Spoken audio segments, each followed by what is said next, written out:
não trouxe a Bíblia pode ouvir. Diz assim, 1 Coríntios capítulo 2, versículo 12 em diante.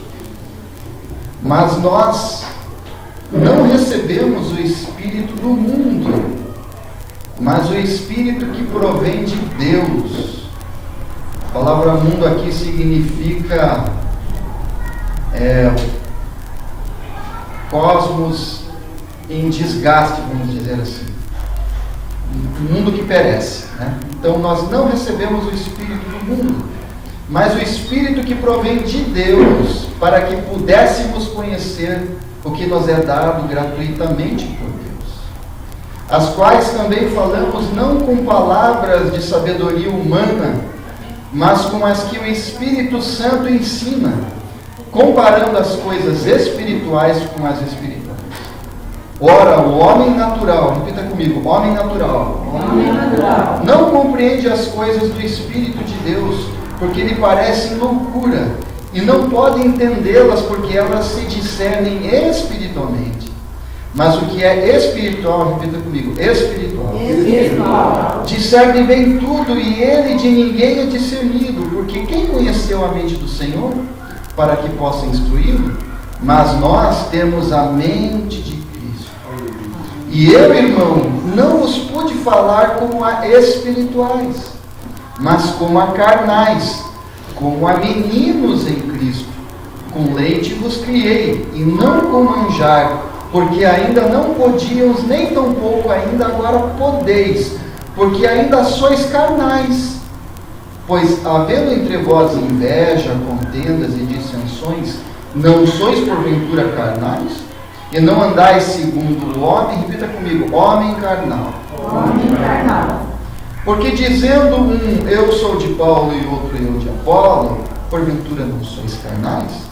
Pois quem é Paulo e quem é Apolos, senão ministros pelos quais crestes, e conforme o que o Senhor deu a cada um? Eu plantei, Apolo regou, mas Deus deu o crescimento. Amém. Até aqui tá bom. Senhor Jesus, obrigado por essa palavra que se explica por si só. Peço que o Senhor me ajude a não atrapalhar a obra do Teu Espírito. Que o Senhor fale com os Teus filhos e nos faça crescer em entendimento. Em nome de Jesus. Amém. Amém. Pode se sentar, por favor.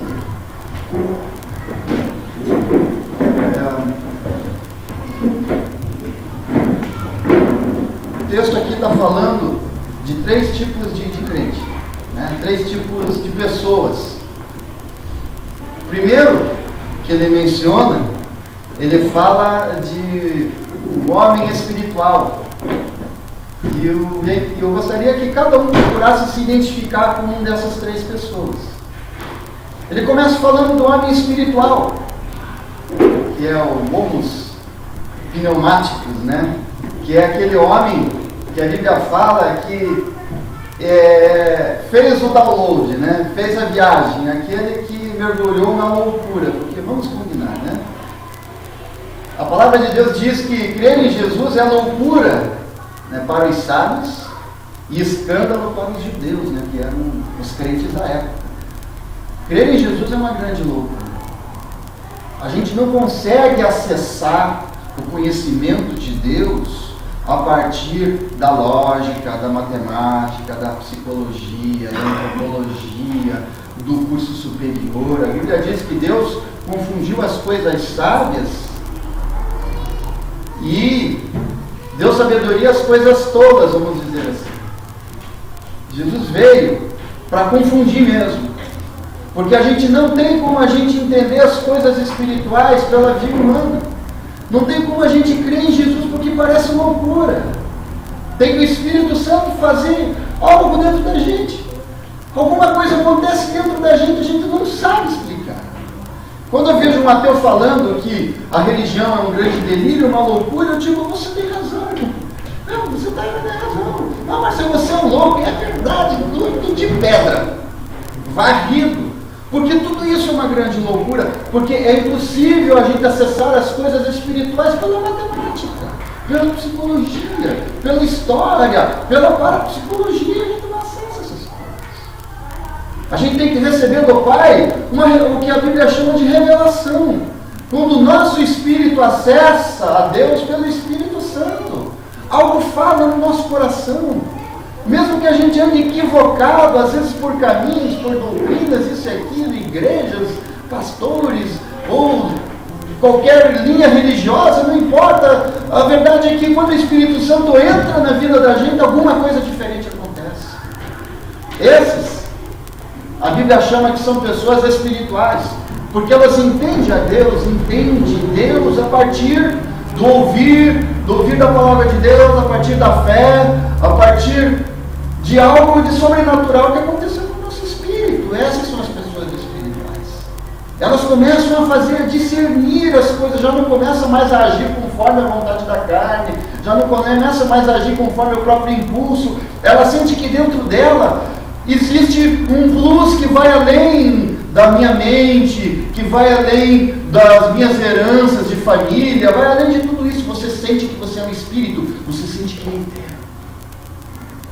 Esses são os homens espirituais, homens e mulheres, que entenderam a palavra de Deus e que têm uma desconfiança nos caminhos e nas propostas que vêm como ideias mirabolantes de religião. Ele já não anda mais pela média ponderada do que acontece por aí.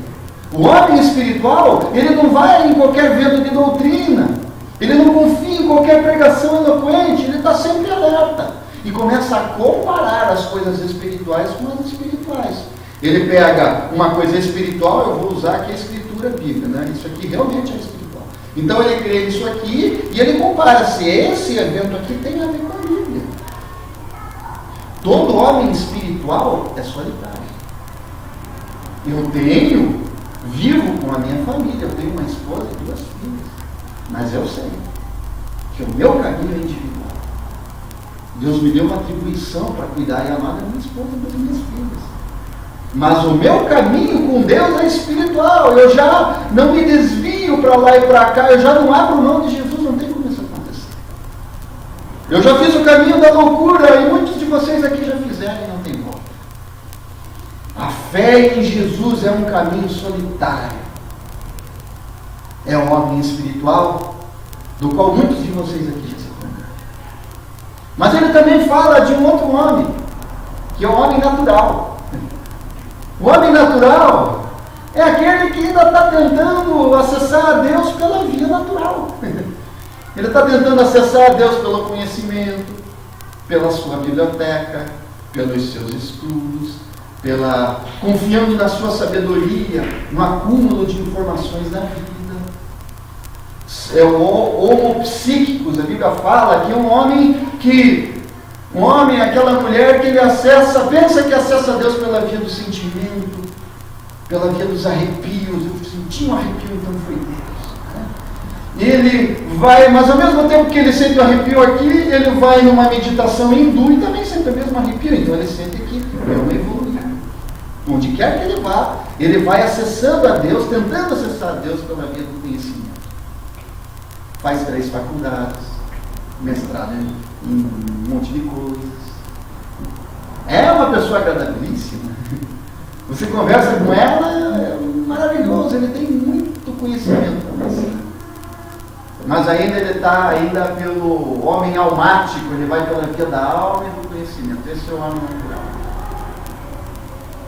Mas tem o terceiro homem aqui, muito interessante, que é chamado homem carnal.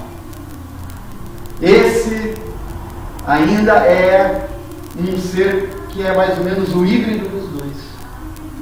Porque ele já recebeu o toque de Deus, ele já recebeu uma certa revelação, ele já tem um certo conhecimento, ele já teve experiências com Deus.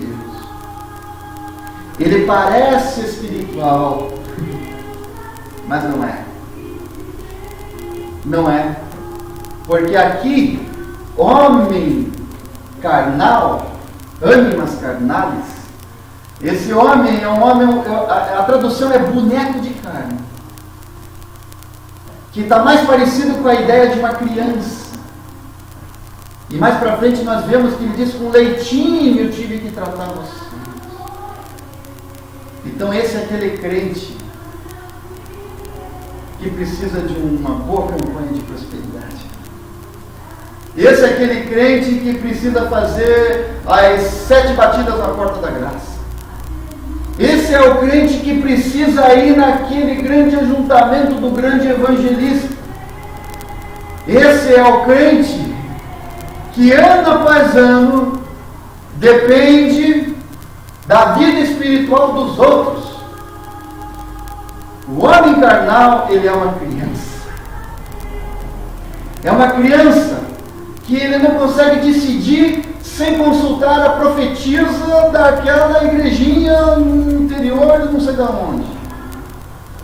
É aquele que ainda tem medo do diabo. E tem medo de Deus também. Tem preguiça de ir para o céu, mas tem medo de ir para o inferno. Porque o céu é muito chato, o inferno é muito ruim. Então é melhor viver aqui. É a criança espiritual. É aquele que precisa sempre dos rudimentos, precisa sempre daquela coisa, e vai, e revistinha daqui, leitura de lá, e ele está sempre criança na fé. Nunca amadurece. Quando é que a gente vê que uma pessoa ainda precisa amadurecer, ele está ainda como a criança na fé quando vem as lutas? Geralmente a luta a gente escuta quando a gente é criança na fé. No último enterro que teve na Ribeira, a gente viu o surto do pessoal lá, né? Uma barulheira, uma irmã querida que morreu lá, uma barulheira, né? Daí, o tio chegava assim, aí tinha uns lá, que eles já não tinham mais lágrimas para chorar, não tinha nem mais, né?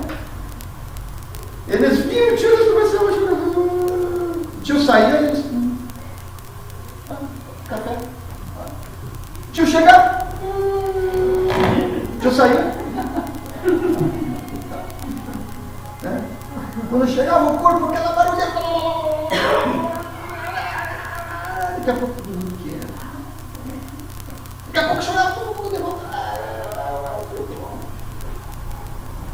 Será que para o céu é tão ruim assim? Geralmente nas lutas que a gente vê quando a gente é criança. Geralmente nas dificuldades é que a gente toma as decisões de criança, porque criança é assim, ela vai conforme o impulso. Esse é o crente carnal. E toda a igreja de Corinto era carnal. Ele dizia, vós sois carnais. Estava dizendo para uma igreja de uma cidade inteira. Por que eu sei que vocês são carnais, Paulo dizia? Porque vocês fazem tanta contenda por causa de pouca coisa. Porque havendo invejas, competições entre vocês, não é por causa, não é isso não denuncia que vocês são carnais? Vocês ainda estão presos com tanta picuinha. Porque o Paulo prega melhor. Não, bom mesmo é o Apolo. Não, eu não sou nenhum, nem outro, eu sou de Jesus. Não é nada. Porque enquanto há inveja, enquanto há competição, enquanto há...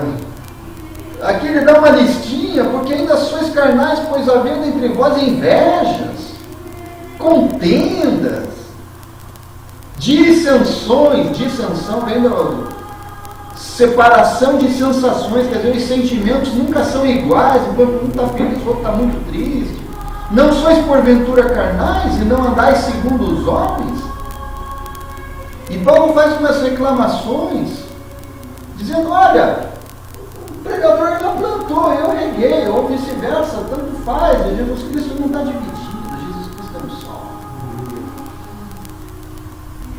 Então ele vem e denuncia e vai chamando a atenção do pessoal e dizendo, olha gente, está na hora da gente amadurecer, está na hora da gente viver uma vida na presença de Jesus, na sobriedade de Jesus, na graça de Jesus, sem competição, sem inveja, sem dissensões. E a listinha aqui é grande, ele repete isso aqui lá para frente, e diz, olha gente, vocês oram em línguas, vocês fazem um monte de coisa, vocês cantam bonito, vocês até pregam bem bonitinho, vocês fazem um monte de coisa, vocês são carnais. E a igreja apinhada de gente. Vocês vejam como igreja cheia não quer dizer nada.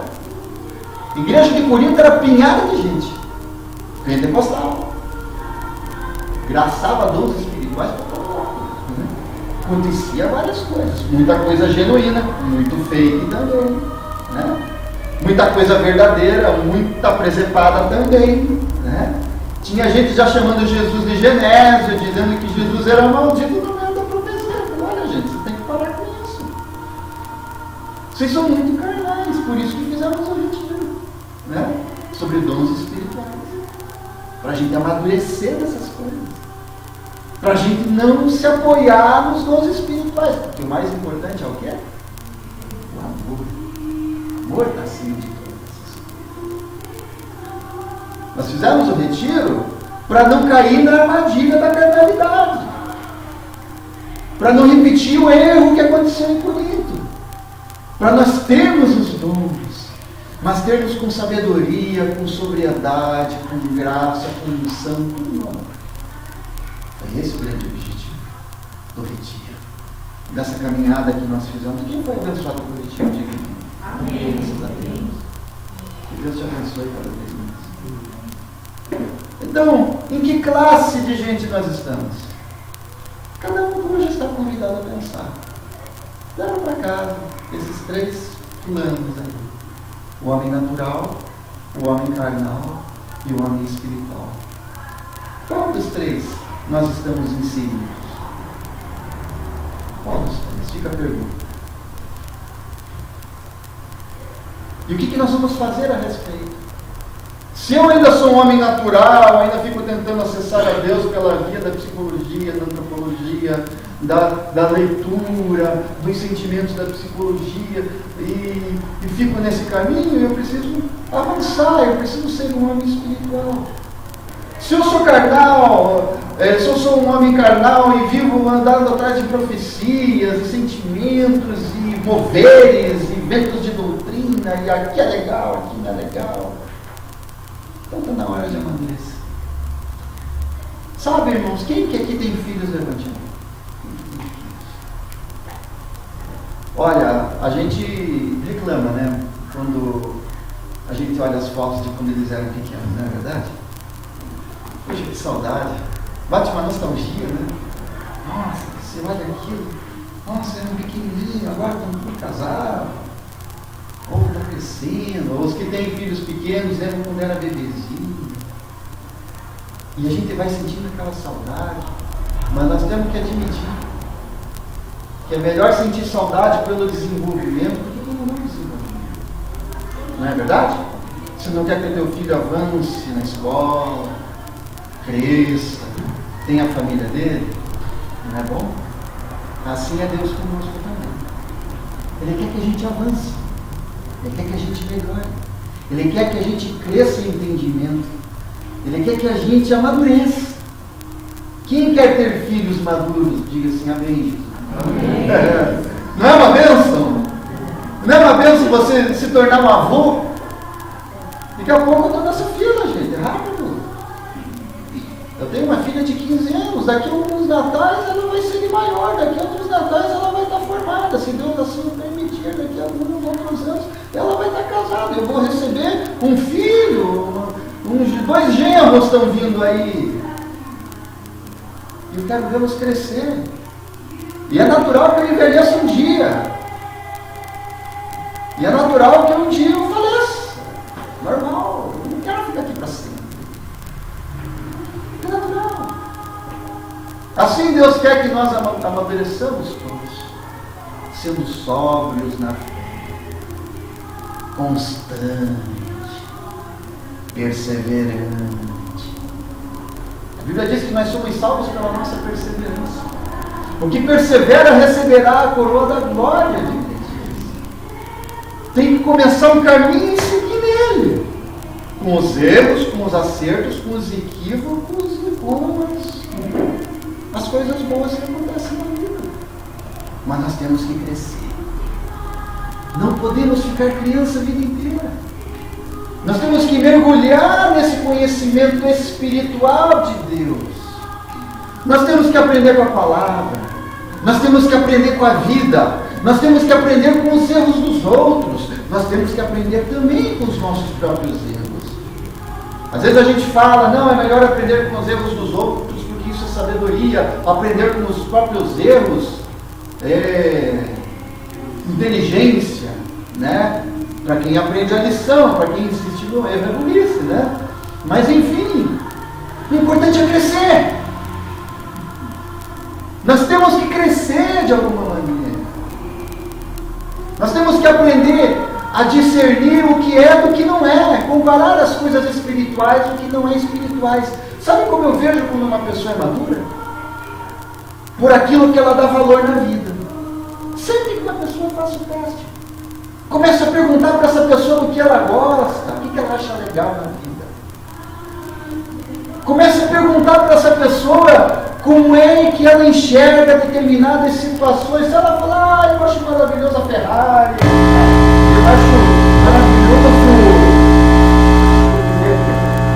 eu acho que é maravilhoso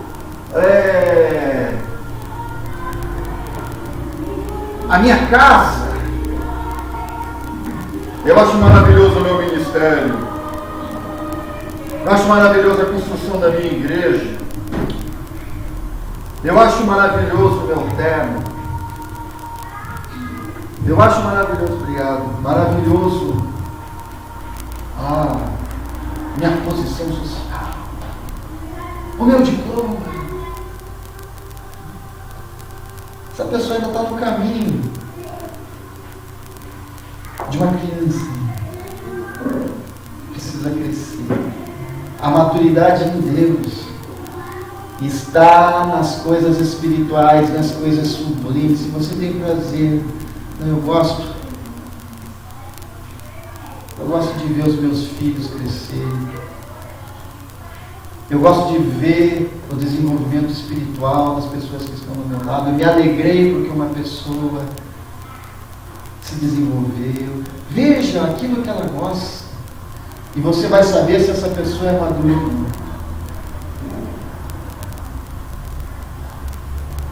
O convite é: refletindo como espelho a glória do Senhor, somos transformados de glória em glória, na mesma imagem pelo Espírito de Deus.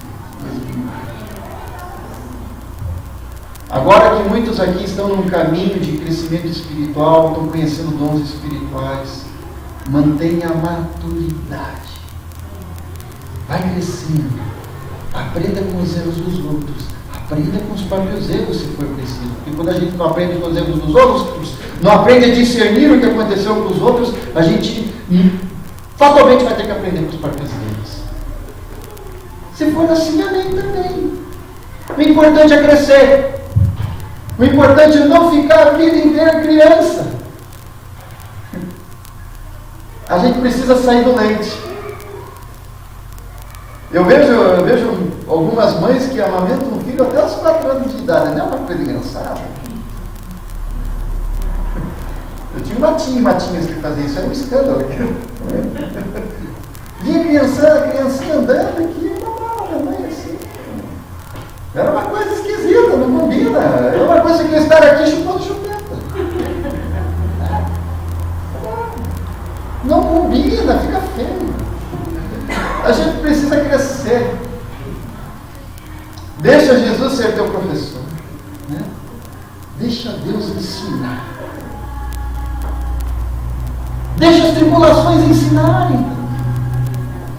Aprenda com as bênçãos também. Tire proveito das situações.